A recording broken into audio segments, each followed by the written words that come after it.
मित्रों, उज्जैन में विक्रम महोत्सव चल रहा है और वहां पर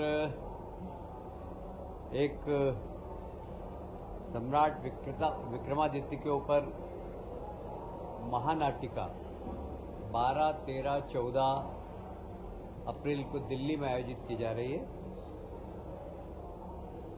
आप सभी जानते हैं सम्राट विक्रमादित्य ने जिस तरीके से विक्रत संवत चालू किया था और एक तरीके से कालगणना का केंद्र एक समय उज्जैन था, हम उस कालगणना केंद्र को एक बार फिर से सारे विश्व के अंदर बताना चाहते हैं, क्योंकि हमारे जो गणितज्ञ हैं उन्होंने समय को 1 सेकंड के 34,000वें हिस्से तक कैलकुलेशन किया और इसलिए हमारे गणितज्ञों की विशेषता को हम सारी दुनिया को एक बार फिर से बताना चाहते हैं। उज्जैन कालगणना का केंद्र बने, इस दिशा में हम लोग काम करना चाहते हैं। और उसी के साथ साथ आप सभी जानते हैं कि भारतीय कैलेंडर की शुरुआत गुड़ी पड़वा से होती है। इंदौर उज्जैन में तो काफी समय से गुड़ी पड़वा नववर्ष के रूप में मनाया जाता है। इस बार माननीय मुख्यमंत्री जी ने निर्देश दिए कि प्रदेश के सभी जिलों में नववर्ष के रूप में गुड़ी पड़वा उत्सव मनाया जाए और सभी मंत्रियों को भी निर्देश दिए कि किसी न किसी जिले में कोई मंत्री पहुंचे और गुड़ी पड़वा उत्सव में भाग ले। इसलिए गुड़ी पड़वा उत्सव अब सारे प्रदेश में मनाया जाएगा। अलग अलग तरीके से लोग गुड़ी पड़वा उत्सव मनाते हैं। सुबह सुबह 5:30 बजे सूर्य की आराधना करते हैं।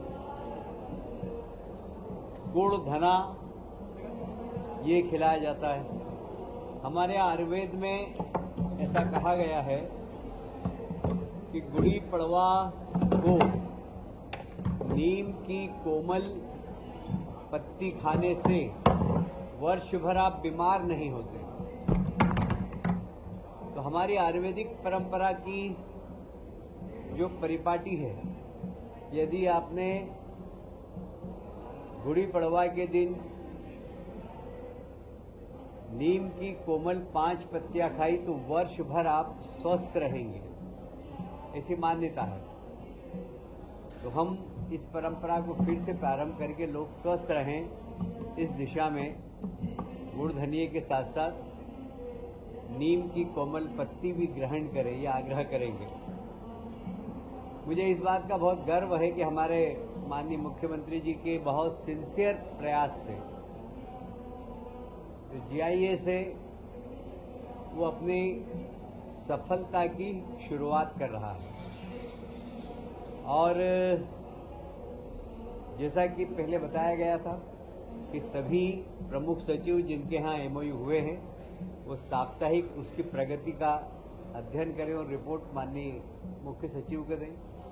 मुख्य सचिव हर महीने इसकी समीक्षा करेंगे अलग अलग विभाग से और 2 महीने में माननीय मुख्यमंत्री जी इसकी समीक्षा करेंगे। उसके परिणाम आना प्रारंभ हो गए।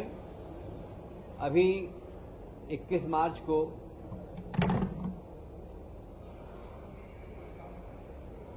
भिंड चंबल में 18 भूमि पूजन हुए। अगर आपको डिटेल कहूं कौन कौन सी कंपनी, तो मैं नाम बता सकता हूं, पर वो आपको राइटिंग में मिल जाएंगे। 18 ऐसे ही ग्वालियर में भी भूमि पूजन हुए हैं। आने वाले समय में और 7 औद्योगिक इकाई के भूमि पूजन होने वाले हैं। संभागीय स्तर पर भी हमारे जो MOU हुए उन पर क्रियान्वयन प्रारंभ हो गया है और अतिशीघ्र वहां पर भी भूमि पूजन प्रारंभ हो जाएंगे, जिससे कि इंडस्ट्रियलाइजेशन की उस क्षेत्र के अंदर शुरुआत हो। हमारे पास सभी संभाग से निवेश के प्रस्ताव मिले थे, संभाग स्तर पर, जिला स्तर पर भी उसकी प्रगति और उसकी समीक्षा हो रही है। और वहाँ पर भी आप देखेंगे कि एक वर्ष भर के अंदर ही काफ़ी पूरे प्रदेश के अंदर इंडस्ट्रियलाइजेशन की शुरुआत हो जाएगी। मुझे कहते हुए बहुत प्रसन्नता हो रही कि हमारे यहाँ ओंकारेश्वर में 26वीं वाइल्ड लाइफ सेंचुरी स्वीकृत हो गई है।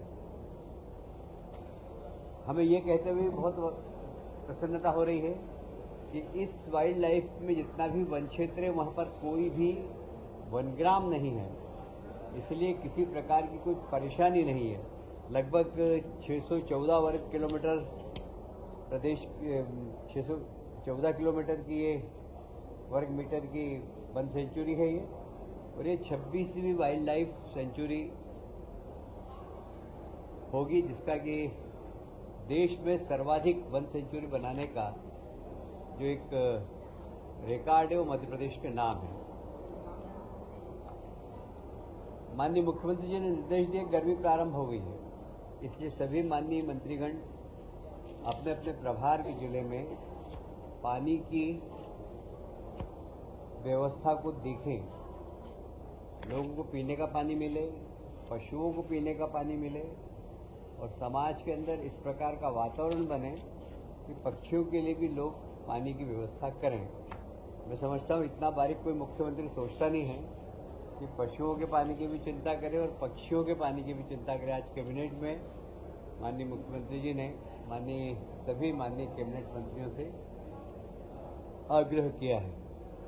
अभी कुछ क्षेत्रों में ओलावृष्टि हुई है, ओलावृष्टि के लिए भी माननीय मुख्यमंत्री जी ने निर्देश दिए हैं सारे कलेक्टर्स को कि जल्दी से उसका सर्वे करें और आपदा प्रबंधन के माध्यम से उन सब किसानों का जिनका नुकसान हुआ है उन्हें आरबीसी की तहत उनकी जो मुआवजा है वो उनको अतिशीघ्र मिले, इसकी चिंता करें।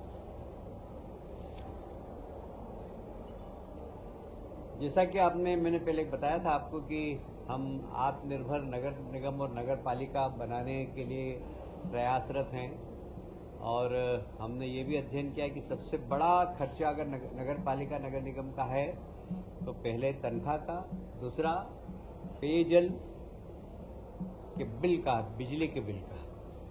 हमने उसको कम करने के लिए सोलर प्लांट प्रदेश में 4 बड़े लगाने का निर्णय लिया है, उस पर कार्रवाई चल रही है। उसी प्रकार से लोक स्वास्थ्य यांत्रिकी विभाग भी जितनी भी समूह जल योजना है उनके लिए भी अब सोलर प्लांट लगाने का आज कैबिनेट में उन्होंने अनुमति मांगी थी, जिससे कि जल योजनाएं बहुत भार नहीं आए, कम कीमत पर और उनको बिजली उपलब्ध हो सके।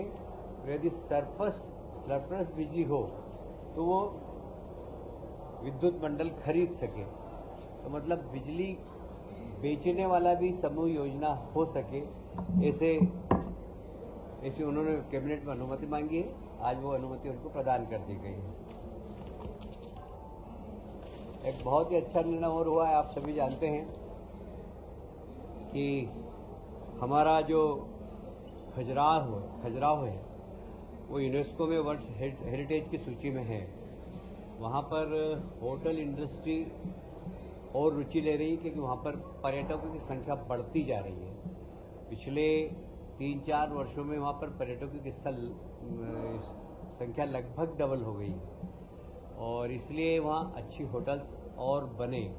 वहाँ पहले से ही राजगढ़ कोठी ओबेरॉय ग्रुप के पास थी। ओबेरॉय ग्रुप आप जानते हैं कि देश का सबसे प्रतिष्ठित होटल व्यवसाय में से एक है। उन्होंने राजगढ़ कोठी को बिल्कुल हेरिटेज कोठी के रूप में, होटल के रूप में बनाया है, पर उन्होंने इससे लगी हुई जमीन 19 एकड़ की मांगी है, जहां वो वेलनेस सेंटर डालना चाहते हैं, एक वर्ल्ड क्लास फैसिलिटी देना चाहते हैं, जिससे कि खजुराहो और ज़्यादा आकर्षण का केंद्र बने। आज शासकीय मूल्य पर 19 एकड़ जमीन लगभग 19 एकड़ जमीन है, वो ओबेरॉय समूह को देने का निर्णय लिया है। मैं समझता हूं कि भारतीय जनता पार्टी की सरकार मध्य प्रदेश की संवेदनशील सरकार है। कोई भी समस्या आए उसके पहले सोचना प्रारंभ कर देती है। आज की कैबिनेट में हमने माननीय मुख्यमंत्री जी ने जिस तरीके से आने वाले गर्मी उससे उत्पन्न हो सकती जो समस्याएं उसके ऊपर सबको सावधान रहने के निर्देश दिए हैं। इतना ही आज कैबिनेट में हुआ है। बाकी अगर आप कोई पूछना चाहें, वैसे अब रखेंगे नाम तो बता देंगे। अभी तो ओंकारेश्वर है और ओंकारेश्वर से अच्छा नाम कोई हो नहीं सकता।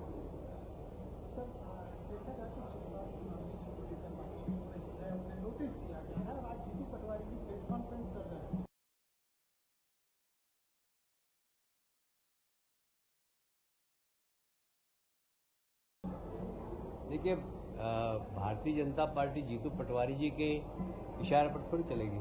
हमारी पार्टी, हमारी आइडियोलॉजी और हमारे नेताओं के निर्देशन पर चलेगी। जीतू पटवारी अभी इतने बड़े नेता नहीं हो गए, वो कोई महात्मा गांधी या पंडित दीनदयाल उपाध्याय, डॉक्टर श्यामा प्रसाद मुखर्जी नहीं हो गए कि हम उनसे सलाह लेके हमारी पार्टी चलाएं।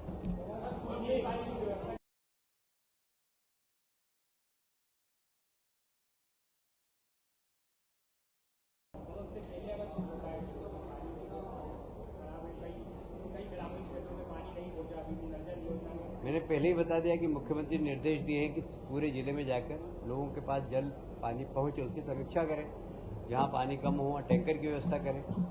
तो समीक्षा होगी और कलेक्टर को भी इस प्रकार के निर्देश जारी कर देंगे।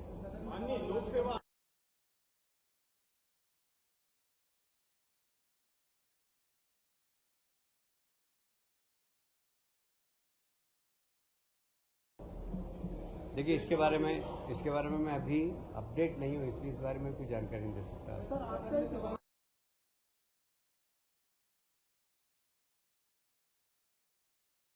पार्टी अपने नियम और कानून से चलती है, किसी दूसरी पार्टी के नियम और कानून से नहीं चलती। इसलिए हमारे यहाँ कोई भी काम कार्यकर्ता अगर करता है तो हम अब देखते हैं, ये वो अनुशासनहीनता की श्रेणी में आता है तो नोटिस देते हैं।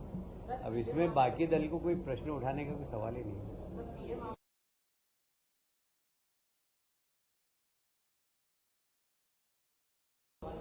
देखिए, 80-90% पीएम आवास योजना हमारी समय सीमा में पूरी हुई है और मध्य प्रदेश को उसमें अवार्ड भी मिला है 2 नंबर का। कुछ लोकल कारणों के कारण कहीं पर स्टे हो गया, कहीं पर जमीन नहीं मिली, कहीं वन विभाग की जमीन थी, वन विभाग ने आपत्ति ले ली, कहीं ठेकेदार की डेथ हो गई। इसलिए ऐसे बहुत सारे 3-4 जगह ही, बहुत जगह नहीं है, भोपाल में है, एक दो केस जबलपुर के हैं, एक आध सागर का, एक छिंदवाड़ा का, ऐसे 4-5 जगह है। तो उसकी हम समीक्षा भी कर रहे हैं और अतिशीघ्र इसका निराकरण। Thank you.